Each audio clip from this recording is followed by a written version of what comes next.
अच्छे रिजल्ट के लिए बातों से नहीं रातों से लड़ना पड़ता है। नमस्कार स्टूडेंट, मैं प्रेम राजपूत आपके अपने YouTube चैनल एजुकेशन वाला में स्वागत करता हूं। आज हम पढ़ने जा रहे हैं राजस्थान अध्ययन RBSC का चैप्टर 10th राजस्थान लोक संस्कृति और कला। इसके बाद में हम पढ़ेंगे क्लास 7th का राजस्थान अध्ययन RBSC स्टार्ट करेंगे। तो बने रहिए आपके अपने YouTube चैनल पर, क्योंकि जब तक तोड़ेंगे नहीं तब तक छोड़ेंगे नहीं। का चैप्टर स्टूडेंट लोक संस्कृति एवं कला। लोक संस्कृति एवं कला एग्ज़ाम के पॉइंट ऑफ व्यू से बहुत ही इम्पोर्टेंट टॉपिक रहने वाला है। ठीक है, तो बढ़ते हैं आगे। राजस्थान में हिंदू, मुस्लिम, जैन, बौद्ध, सिख, ईसाई आदि धर्म व संप्रदाय के लोग रहते हैं।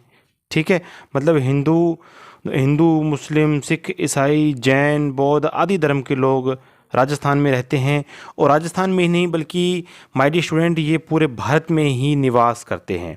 ठीक है, इसके बाद में दक्षिणी राजस्थान में भील, मीणा, सहरिया, गरासिया, डामोर आदि प्रमुख आदिवासी रहते हैं। भील, मीणा, सहरिया, गरासिया, डामोर आदि प्रमुख आदिवासी रहते हैं। राजस्थान की मातृभाषा क्या है? राजस्थानी है। राजस्थान की मातृभाषा राजस्थानी और तथा पूर्वी राजस्थान और पश्चिमी राजस्थान में भी राजस्थानी भाषा बोली जाने वाली एक मातृभाषा है। तो पश्चिमी राजस्थानी में कौन सी? मारवाड़ी, मेवाड़ी, बागड़ी एवं शेखावटी सम्मिलित है। ठीक है, तो अलग अलग जगहों पर अलग अलग भाषाएं बोली जाती हैं। अब बात करते हैं राजस्थान की वेशभूषा। कौन सी? राजस्थान की वेशभूषा। तो महिलाएं अक्सर घाघरा, चोली, रंग बिरंगी गोटा लगी ओढ़नी पहनती हैं, जबकि पुरुष धोती, कुर्ता और कुर्ता पैजामा पहनते हैं। उसके बाद में लोक नाट्य शैली में माय डियर स्टूडेंट क्या है? हेला, गवरी, तमाशा, तुर्रा, कलंगी, स्वांग, नौटंकी आदि हैं। लोक नाट्य शैली लगभग यानी कि नाटक शैली जो कि लोक नाट्य शैली के नाम से जानी जाती है राजस्थान में, ये प्रमुख है। उसके बाद में माय डियर स्टूडेंट बात करते हैं राजस्थान के प्रमुख त्योहारों में क्या है। सबसे पहले बात करेंगे गणगौर। ठीक है, मुख्य त्यौहार है गणगौर। ये एग्जाम्स में कई बार पूछा भी गया है। तो गणगौर कब मनाया जाता है? गणगौर चैत्र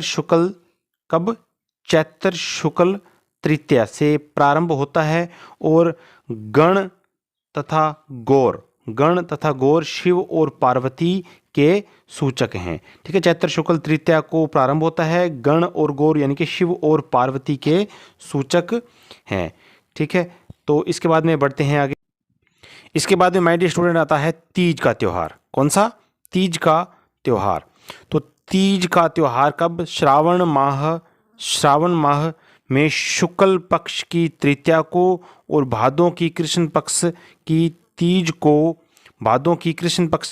को मनाया जाता है। इसे कजली तीज और सातुड़ी तीज के नाम से जाना जाता है। ठीक है, तीज श्रावण माह के शुक्ल पक्ष की तृतीया को, ये है छोटी तीज।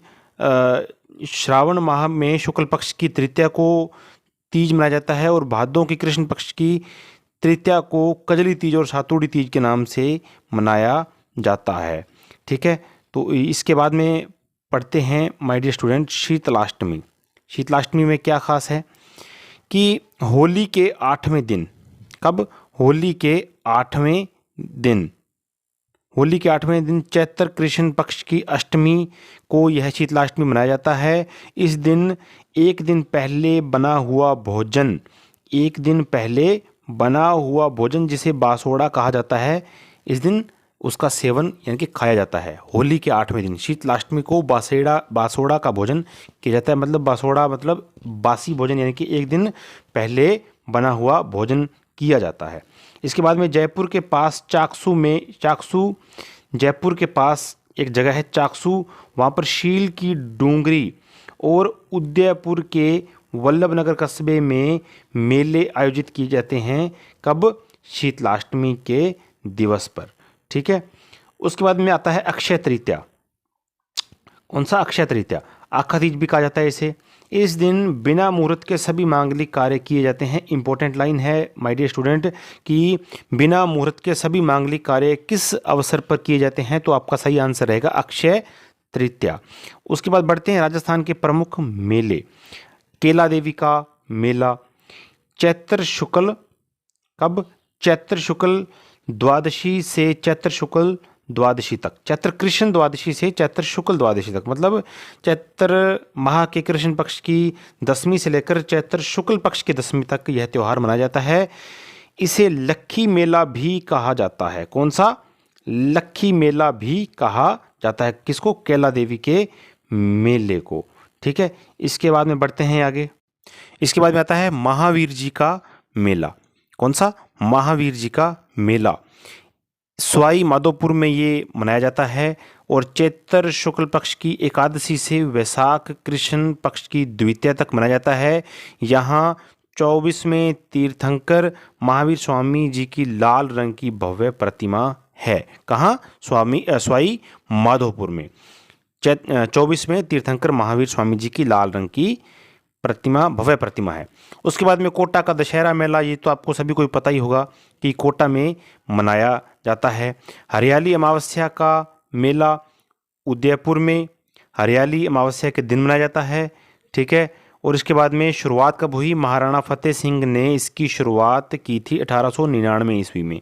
उसके बाद में ख्वाजा मोइनुद्दीन चिश्ती का उर्स, ख्वाजा मोइनुद्दीन चिश्ती का उर्स किसे कहा जाता है? कब मनाया जाता है? सॉरी, तो इस्लामिक कैलेंडर के रजब माह की पहली से छठी तारीख तक। माय डियर स्टूडेंट, यदि आपको पता हो कि मेला और उर्स इसमें अंतर होता है। मेला तो किसी कार्यक्रम के अवसर पर मनाया जाता है, किसी देवता या किसी एक ऐसे लोक कला के अवसर पर मनाया जाता है, किसी मंदिर में एक अवसर पर, एक दिन पर मनाया जाता है। लेकिन उर्स क्या होता है? उर्स किसे कहा जाता है?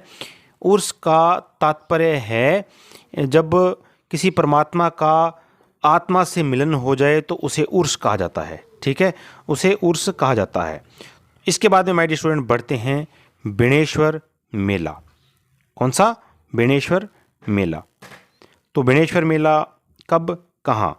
डूंगरपुर जिले में, डूंगरपुर जिले में माघ पूर्णिमा पर मनाया जाता है। माही जाखम सोम नदियों के संगम स्थल पर मनाया जाता है। आदिवासी समाज का सबसे बड़ा मेला, आदिवासियों का कुंभ भी इसे कहा जाता है। ठीक है, आदिवासियों का कुंभ भी इसे कहा जाता है। बढ़ते हैं आगे। करणी माता का मेला, इसे तो सभी जानते हैं कि बीकानेर का मशहूर मेला है यह है, और बीकानेर ज़िले के देशनोक में यह बीकानेर के देशनोक में मनाया जाता है, और यह बीकानेर शासकों की अधिष्ठात्री देवी भी हैं। अब बढ़ते हैं आगे। खाटू श्याम का मेला। ठीक है, खाटू श्याम का मेला बहुत ही मशहूर मेला है। सीकर के खाटू में एक जगह है, वहाँ पर मनाया जाता है। कब? फागुन के शुक्ल पक्ष की दसवीं से द्वादशी तक। ठीक है, मतलब 10वीं से लेकर 12वीं तक मनाया जाता है फागुन के शुक्ल पक्ष की। ठीक है, उसके बाद में आता है सबसे बड़ा प्रसिद्ध मेला रामदेव जी का मेला, जिसके बारे में सभी को मालूम होगा। तो क्या है? जैसलमेर ज़िले के पोकरण के पास रोणेचा में, और भाद्रपद माह के शुक्ल पक्ष की द्वितीया से एकादशी तक यह मेला मनाया जाता है। माय डियर स्टूडेंट, इस मेले पर ना क्वेश्चन हर बार एग्जाम्स में पूछे गए हैं, तो आप इस चीज़ को साथ साथ नोट करते जाएं, क्योंकि जो भी आपको मटेरियल करवाया जा रहा है एग्ज़ाम के पॉइंट ऑफ व्यू से करवाया जा रहा है। उसके बाद में बढ़ते हैं आगे। अन्य मेले। अन्य मेलों में क्या है? सीकर का जीण माता का मेला। कौन सा? सीकर का जीण माता का मेला। सीकर का जीण माता का मेला और जयपुर का डिग्गी मेला, कल्याण जी का मेला एवं पर्वतसर नागौर में तेजा जी का मेला मशहूर है। इसके बाद में बात कर रहे हैं कला की, आर्ट। तो कला की बात कर रहे हैं। कला में सबसे पहले बात करेंगे काष्ठ कला। ठीक है, काष्ठ कला यानी कि जो काष्ठ यानी कि लकड़ी पर की जाने वाली कला को काष्ठ कला के नाम से जाना जाता है। और काष्ठ कला का प्रधान के अंदर बात करें तो आपका बस्सी चित्तौड़गढ़ में है। बस्सी एक स्थान है चित्तौड़गढ़ ज़िले में। उसके बाद में काष्ठ कला पर क्या पॉइंट है एग्जाम्स के पॉइंट ऑफ व्यू से? लकड़ी से निर्मित खिलौनों एवं कठपुतली निर्माण के लिए उदयपुर प्रसिद्ध है। ठीक है, उसके बाद में बात करेंगे मूर्तिकला। मूर्तिकला में माय डियर स्टूडेंट क्या है कि राजस्थान संगमरमर के लिए प्रसिद्ध है। पहली बात तो ये है, राजस्थान संगमरमर के लिए प्रसिद्ध है। इसके बाद में माय डियर स्टूडेंट बात करेंगे, यहाँ मूर्तियों एवं पत्थरों पर बारीक नक्काशी का काम किया जाता है। मूर्ति और पत्थरों पर नक्काशी का काम किया जाता है। ठीक है, इसके बाद में आता है आभूषण। तो आभूषण की बात कर रहे हैं। आभूषण में माय डियर स्टूडेंट क्या है, यह कांच पर बारीक सोने की नक्काशी का काम किया जाता का काम थेवा कला कहलाती है। प्रतापगढ़ इसके लिए प्रसिद्ध जगह है। इम्पोर्टेंट लाइन है माय डियर स्टूडेंट कि आभूषण में क्या है, कांच पर जो बारीक सोने की नक्काशी का काम थेवा कला कहलाता है। थेवा कला किसे कहा जाता है, कांच पर बारीक बारीक सोने की कुछ नक्काशी की जाती है, कुछ कलाकारी की जाती है, किस पर, कांच पर। तो इसके लिए प्रतापगढ़ माय डियर स्टूडेंट प्रसिद्ध है। मूल्यवान पत्थरों को तराशने का काम कहाँ पर होता है, जयपुर में होता है। मूल्यवान पत्थरों को तराशने का काम जयपुर में होता है। प्रमुख लोक देवता और संत की बात करने जा रहे हैं। सबसे पहले बात करते हैं गोगा जी की। किसकी, गोगा जी। तो गोगा जी के बारे में क्या बात है कि भाद्रपद कृष्ण पक्ष नवमी को गोगा नवमी यानी कि गोगा मेड़ी हनुमानगढ़ में महीने भर तक मेला भरता है। भाद्रपद के कृष्ण पक्ष की नवमी को गोगा नवमी मेला भरता है, जिसे कहाँ पर, गोगा मेड़ी हनुमानगढ़ महीने गोगा मेड़ी जगह है, तहसील है हनुमानगढ़ डिस्ट्रिक्ट में, और महीने भर तक यह मेला भरता है। गोगा जी चौहान शासकों एवं गोरखनाथ से प्रभावित थे। ठीक है, उसके बाद में बढ़ते हैं आगे। तेजा जी। तेजा जी भाद्रपद शुक्ल पक्ष की 10वीं को यह मेला भरता है। परबतसर नागौर में, और गोधन की रक्षा के लिए अपने प्राणों को दांव पर लगा देने वाले देवता थे तेजा जी। मेला कब भरता है, भाद्रपद कृष्ण पक्ष की 10वीं को परबतसर नागौर में भरता है। पापू जी ऊंटों के देवता। ठीक है, इन पर एग्ज़ाम में कई बार पूछा भी गया है कि ऊंटों के देवता निम्न में से कौन हैं, तो आपका सही आंसर रहेगा पाबू जी। और फड़ चित्रण में इनका जीवन चरित्र देखने को मिलता है। ठीक है, फड़ चित्रण में इनका जीवन चित्र देखने को मिलता है। बढ़ते हैं आगे। रामदेव जी। तो रामदेवरा में भाद्रपद माह में मेला आयोजित होता है। इसके बाद में लोक देवी हैं मीराबाई। ठीक है, मीराबाई। इनका जन्म मेड़तिया राठौड़ वंश में कुड़की ग्राम मेड़ता में हुआ। ठीक है, और इनका विवाह किनके साथ हुआ, मेवाड़ के सिसोदिया वंश के महाराणा कुमार भोजराज के साथ हुआ। तो माय डियर स्टूडेंट, यहाँ पर आपका चैप्टर नंबर 10 कंप्लीट होता है।